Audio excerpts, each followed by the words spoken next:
அன்பு வணக்கம். அதாவதுங்க நம்ம வாழ்க்கையில் நம்ம எப்போவுமே ஒரு புத்திசாலி தான், ஒரு திறமைசாலி தான். நம்மளால் என்ன முடியுமோ திறம்பட நம்ம ஒரு வேலையை ஒரு செயலை செஞ்சுட்டு தான் இருக்கோம். ஆனால் ஏதோ ஒரு இடத்துல நம்ம முட்டாளாயிடுறோம்.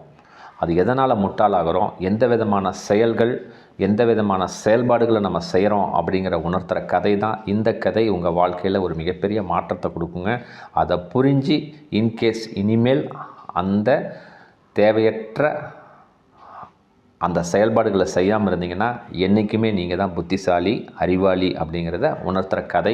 சிறப்பாக கதைக்குள்ளே போகலாங்க. ஒரு அரசர், அந்த அரசர் பார்த்திங்கன்னா அந்த நாட்டை சூப்பராக செயல்பட்டு இருந்தார். ஊர் மக்கள் எல்லாம் ரொம்ப பாராட்டினாங்க. ஏன் பக்கத்து நாட்டு மக்கள், பக்கத்து நாட்டு இளவரசர்கள், மன்னர்களே கூட பாராட்டினாங்க.